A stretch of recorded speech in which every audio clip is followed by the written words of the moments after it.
જ્યાં ભૂલકા ભણે છે તે આંગણવાડીઓની કરીએ તો આંગણવાડીઓની સ્થિતિ પણ શિક્ષકોની અછત જેવી જ છે। ભૂલકાઓ જ્યાં બેસે છે ત્યાં છત નથી, ઠંડી હોય છે, ગરમી હોય કે પછી વરસાદ હોય, બાળકો ખુલ્લામાં બેસવા મજબૂર છે। ત્યારે ક્યાં આવેલી છે આવી આંગણવાડીઓ, જુઓ અહેવાલમાં।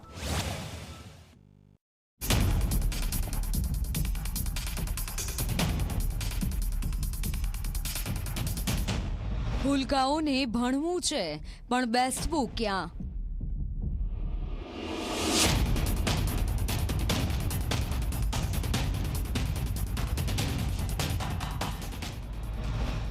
મકાન વગર ઠંડીમાં થરથરતા ભૂલકા।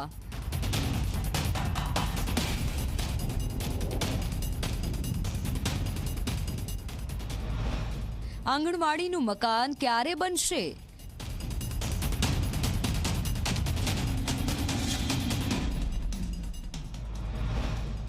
આદિવાસી વિસ્તારની આવી દશા કેમ?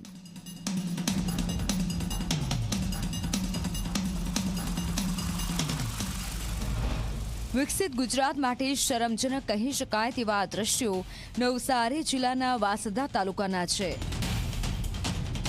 વંસદામાં આવેલા ઘણા ગામડાઓમાં શાળા અને આંગણવાડીઓની દશા કંઈક આવી જ છે।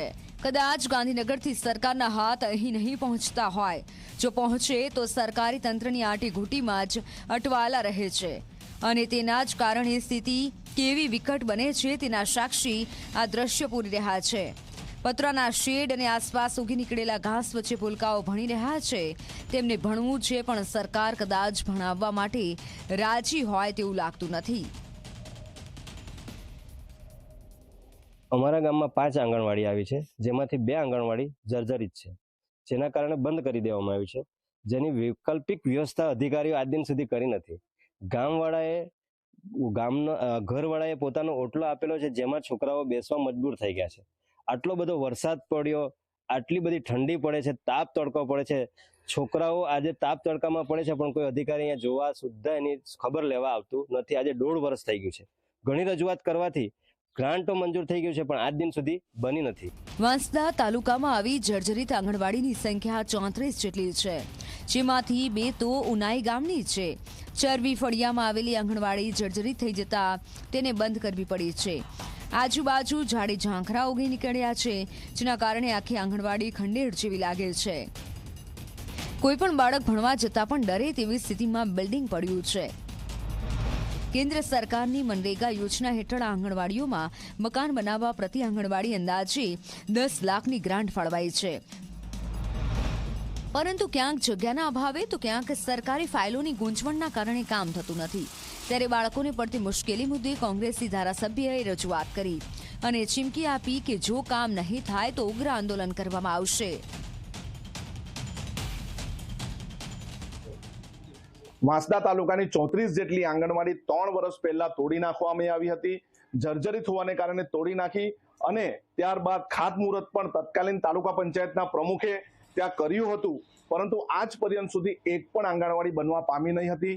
જે જર્જરિત તોડી નાખી હતી એ બનવા પામી નથી અને બીજી જર્જરિત નથી તોડી, ત્યાં પણ બાળકોએ બીજાના ઓરડામાં, બીજાના ઘરે કે કોઈ વૈકલ્પિક જગ્યાએ ભણવું પડે છે। ત્યારે આંગણવાડી આવનારા દિવસોમાં ન બનાવવામાં આવે તો અમે ધરણા પ્રદર્શન કરીશું। વાંસદા તાલુકાની આ ખંડેર બનેલી આંગણવાડીઓ મામલે સાંસદ ધવલ પટેલ પણ એક્શનમાં આવ્યા અને આ મામલે ઉપર સુધી રજૂઆત કરી અને આગામી 1 મહિનામાં સમસ્યાનું નિરાકરણ આવશે તેવી બાહેધરી આપી। સાથે આંગણવાડીની સાચી સ્થિતિ બહાર લાવવા બદલ ઝી 24 કલાકને અભિનંદન આપ્યા હતા।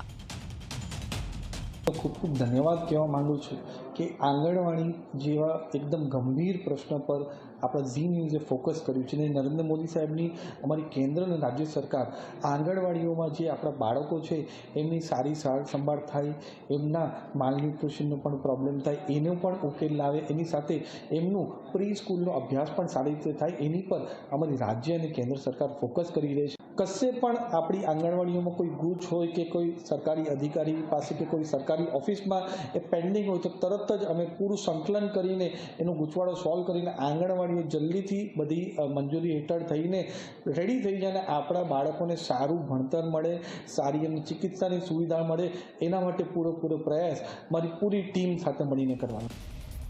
આંગણવાડી બનાવવા માટે ગ્રાન્ટ મળી ગઈ છે, પરંતુ 1.5 વર્ષથી સમસ્યાનું નિરાકરણ નથી આવતું. સાંસદે 1 મહિનામાં સમસ્યાના નિરાકરણનું વચન આપ્યું છે, ત્યારે જોવાનું રહ્યું કે ખરેખર ક્યારે સમસ્યાનું સમાધાન થાય છે.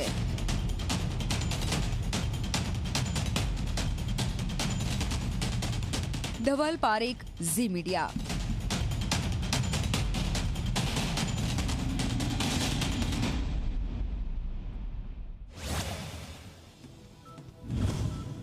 અમદાવાદીઓ માટે અજાયબી કહેવાતા ફ્લાવર શોનું